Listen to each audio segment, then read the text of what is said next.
Welcome to the Deep Dive. We're here to unpack compelling ideas, hopefully giving you a fresh perspective on our complex world. Today we're diving into something, well, profoundly universal, something that awaits every single one of us. Yet, it's often kind of sidestepped in modern conversation. We're talking about the process of dying and death. Yeah, it's a topic that really touches everyone eventually. And our goal for this deep dive, it isn't to completely strip away the mystery. Death is still a profound mystery, right? Absolutely. But by engaging with it thoughtfully, by trying to connect with the process itself, we think we can actually enrich our lives, enrich our understanding of what it means to be, well, human. It's about gaining clarity on a transition, not just an endpoint. In guiding us through this often overlooked landscape, we're drawing on the insights of Ineke Visser. She's the author of Light on Dying. Now, Ineke brings decades of experience, hospice care, research, deep personal reflection. That's quite a background. So this deep dive is really for you, the learner, to maybe gain a fresh, nuanced perspective on something that shapes all our lives. And Ineke introduces this core paradox almost immediately, and it's going to be our starting point today. That powerful line, everyone dies, but not everyone lives. Exactly. Let's explore what she means by that. Yeah. It's quite something, isn't it? If death is really waiting for all of us, I mean, arguably the process starts the moment we're born. It's kind of amazing how often it's the one thing many of us actively, push away, avoid thinking about. Maybe take a second right now, just consider your own relationship with this. How often does it genuinely cross your mind beyond just like a fleeting worry? It's a huge societal blind spot, really. And Ineke Visser's own path into this field is, well, it's quite remarkable and unexpected. She started as a hospice volunteer way back in 2003. But not because she had a healthcare background or, some personal tragedy pushed her there. It was more an intuitive impulse, she calls it. A deep desire to connect with the quality of eternity, that's her phrase, to find meaning in silence, away from the busyness of life. Wow.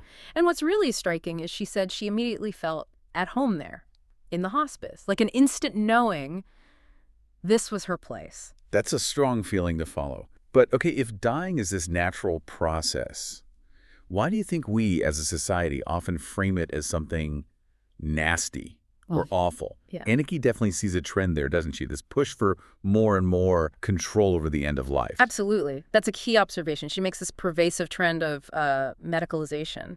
And we see it not just with death itself, things like euthanasia, palliative sedation, consciously stopping eating and drinking, but it's also extended to other major life stages. Old age, pregnancy, even childbirth, they're all increasingly medicalized. Now, Ineke gets it. These choices, they often come from understandable places, facing suffering, wanting autonomy. But her view is that this over-reliance on intervention, this really intense drive for control, it risks obscuring something she calls incredibly precious and essential, the nature of the natural dying process itself. It's a paradox, isn't it? In trying so hard to control death, we might actually be losing touch with something vital about, well, completing a life. Okay, but I can hear people thinking, what about the suffering, the pain? And those are real, very real human concerns. We have to address that. And Ineke isn't suggesting people should just endure terrible pain. Oh, not at all, no. And this is where one of her most profound insights comes in. It really makes you stop and think. She says, if you can be with the pain, the suffering stops. Say more about that. Well, she clarifies that it's often our resistance to what's happening, our fight against it, that actually amplifies the suffering. The act of letting go of that fight, of giving up the fight, can lead to a state of, well, surrender. And paradoxically, that surrender can lessen the burden. It's about accepting what is, rather than constantly battling against something inevitable. That idea of letting go, it sounds profound. But practically speaking, how does she suggest we cultivate that surrender, especially when facing really intense pain or, losing someone we love? It's not easy. No, it's definitely not easy. It's probably a lifetime's practice, isn't it? Yeah. But what Ineke finds is that engaging with death, like on a daily basis, really thinking about it, it actually acts as an inspiration to live more fully. How so? Well, it tends to bring more energy and flow into life because it helps us release what she calls crampiness. Crampiness. Yeah, that tightness, that resistance we hold on to. It encourages us to loosen our grip on things that maybe don't truly serve us anymore. It's almost like by acknowledging the impermanence, you become freer to really appreciate the vibrancy of right now. Okay, I see. And if we connect this back to the bigger picture, Ineke sees the dying process itself as potentially the most meaningful part of the whole journey. She calls it a transitional phase or liminal time. Liminal time, like a threshold. Exactly. A powerful period where life gets completed somehow, experiences get integrated, and sometimes new, profound insights can emerge. It's that space where the old, the familiar fades away, but the new isn't known yet. The ambiguity, that not knowing, it's actually a space of immense transformation. So if it's this profound process, what about preparing for it? Preparing for death? Are we just talking practical things like wills, funeral plans? Or is there something deeper, this inner preparation Ineke mentions? Well, the practicalities are important, definitely. Things like advanced directives, sorting out affairs. Yeah. They matter. But Ineke really emphasizes this inner preparation, and that involves cultivating certain qualities within ourselves. Like what? Things like patience, the ability to stay present, even in that uncomfortable state of not knowing, and crucially, facing our fears, actively looking at them. But maybe the most important question she suggests we ask ourselves, and not just casually, but really inquire deeply, is who am I?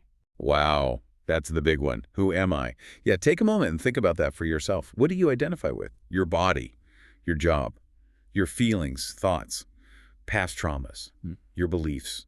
It's surprising how much we cling to those identities, isn't it? It really is. And what's insightful is Ineke explains that in the dying process, these very identifications, all the things we think of as me, they can start to fall away, to dissolve. So what's left? What remains, she suggests, is what she calls consciousness or essence. So learning to connect with that deeper self, that core being while we're alive, that's a fundamental kind of preparation for whatever comes next. It's an internal letting go to find what truly lasts beyond the temporary you. Okay, to help us kind of grasp this complex, multi-layered process, Ineke developed this 7-layer model. She's clear it's not meant as some rigid absolute truth, right? Exactly. More like a framework, a way to visualize and understand the different processes all intertwined that happen as we die. So each layer is an aspect of our being that goes through some kind of dissolution or integration. The physical body decaying. Well, that's the most obvious one, the one we can see. Right. Then there's the emotional body. And this is where what Elizabeth Kubler-Ross called unfinished business often surfaces. Ah, yes. Unfinished business. Yeah. Unresolved traumas, old pains, sometimes even things we now understand as intergenerational trauma, things passed down.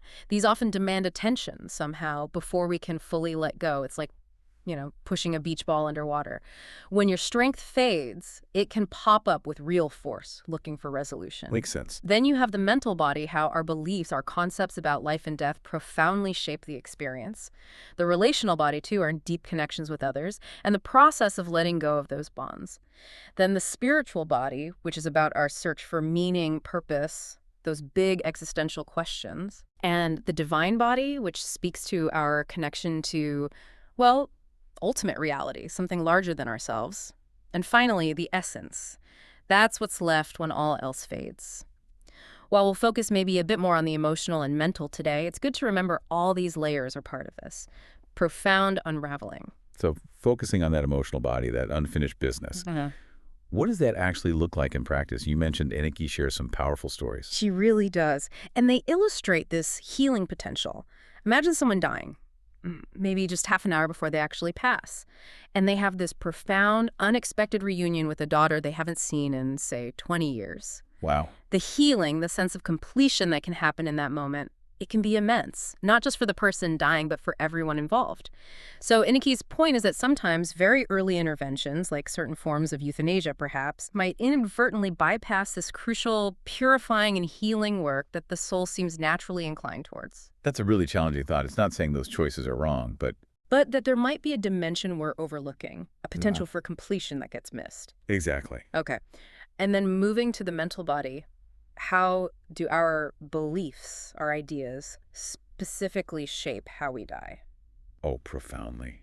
Our beliefs about life, death, what comes after, they're incredibly influential. For instance, if someone has strong beliefs in an afterlife, that can offer huge comfort, a sense of hope or continuity. Sure. But interestingly, those same beliefs can sometimes generate anxiety. If there's fear of judgment, maybe, or doubts about being good enough. Yeah. That really makes you think, doesn't it? How much do our own internal stories shape our final journey? And what happens if those stories get challenged right at the end? And Ineke herself, she talks about her own belief in the continuity of consciousness. She does. But what I find interesting is how she puts it. She chooses not to fill it in with specific images or rigid ideas about what that means. She stays open to the mystery. Yes, it's a very open stance, unlike many structured spiritual paths, maybe.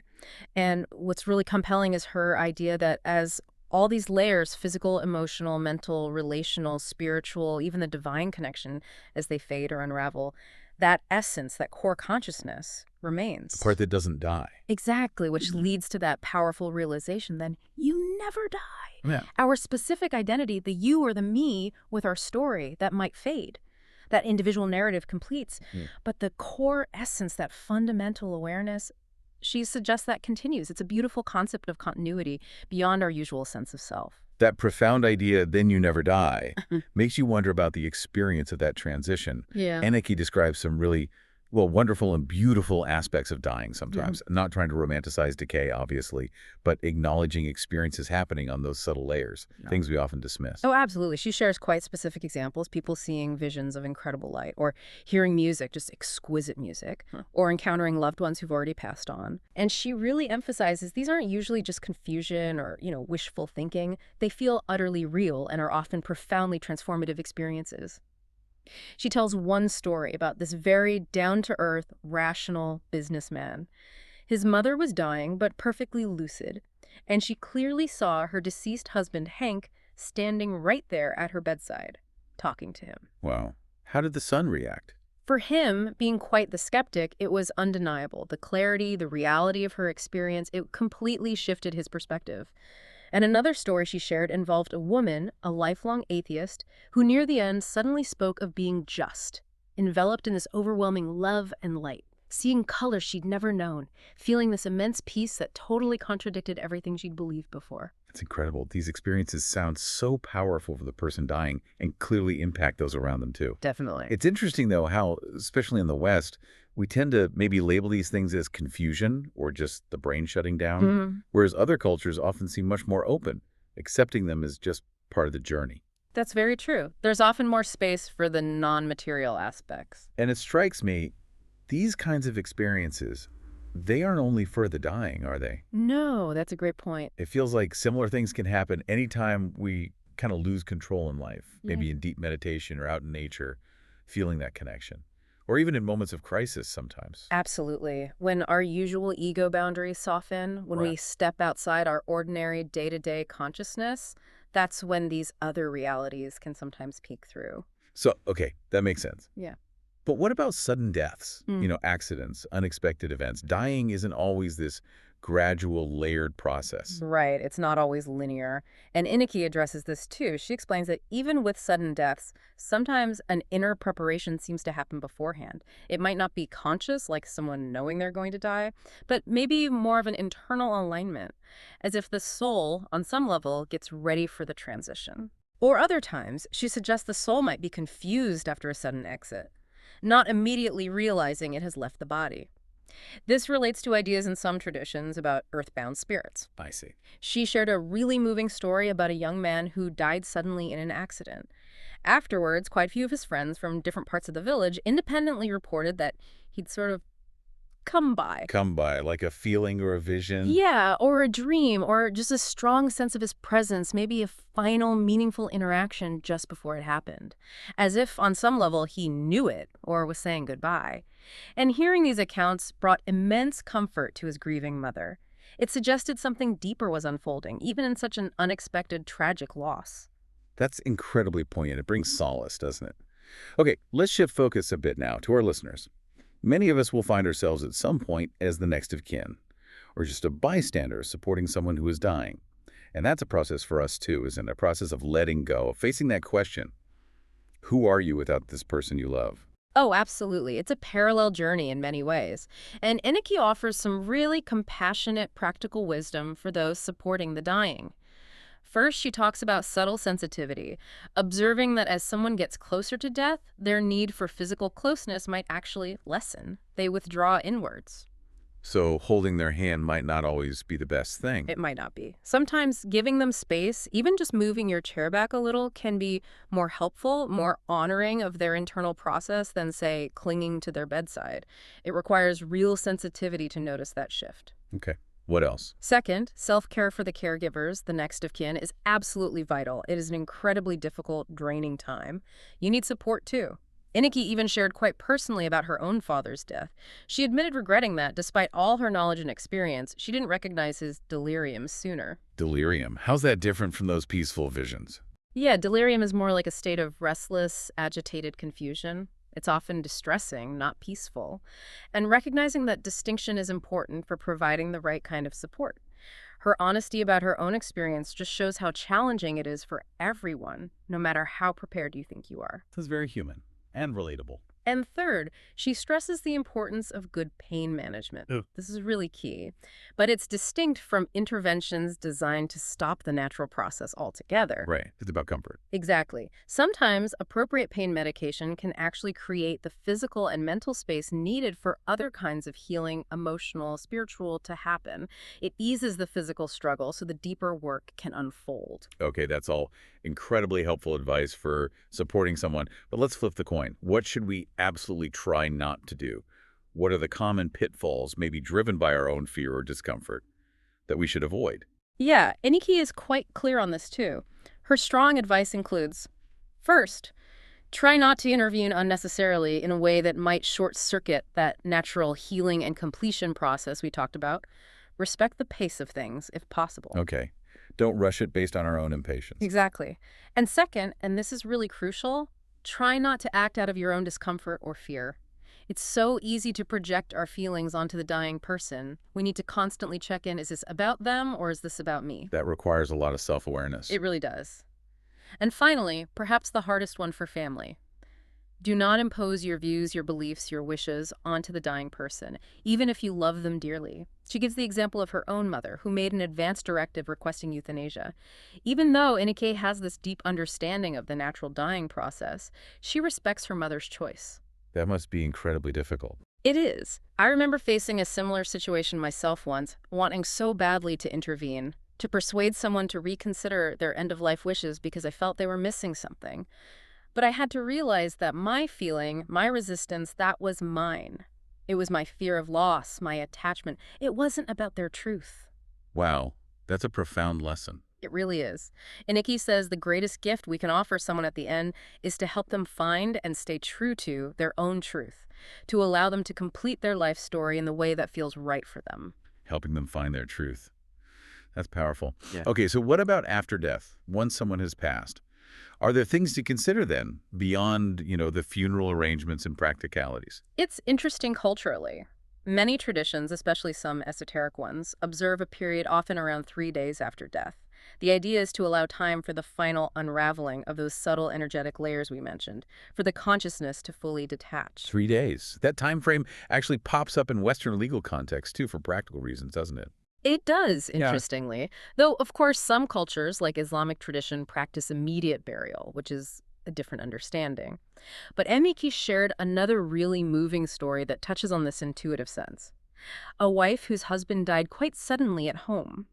For days afterwards, she felt his presence very, very strongly in their house, especially in their bedroom. It was palpable to her. Like he was still there. Yes, but then on the day of his burial, she was standing out in their beautiful garden, and she just distinctly felt his departure, a clear sense that he had finally gone. And that allowed her to let go. It seemed to. It marked the transition for her. It just highlights the importance of maybe listening to our intuition in those immediate hours or days, even about something as simple as when to call the funeral services. If you have a strong feeling the person is somehow still there in a subtle way, maybe allowing that time is important. Listening to intuition. That seemed to be a thread running through all of this. This whole deep dive, it really has reframed death for me. Not just as this final ending, this thing to fear, but as a profound, potentially transformative process, full of possibilities for healing, even unexpected beauty maybe, and ultimately something that can teach so much about how to truly live. Embracing life's full spectrum, really. Understanding its boundaries helps us appreciate the vibrancy within them. Yeah. And maybe the final thought to leave people with. What if? What if by truly embracing the inevitability, the mystery of death, by seeing it not just as something to be fought or controlled, but perhaps as a sacred process? What if that could unlock a deeper, richer, more authentic way of being alive, right here, right now? A truly powerful thought to sit with, isn't it? So maybe reflect on your own relationship with life and death. Perhaps even approach those moments where you feel you're losing control in life. Hmm. Maybe approach them with a little more openness, a bit more curiosity. Perhaps those are the very moments where deeper insights are waiting. Thank you so much for joining us on this deep dive.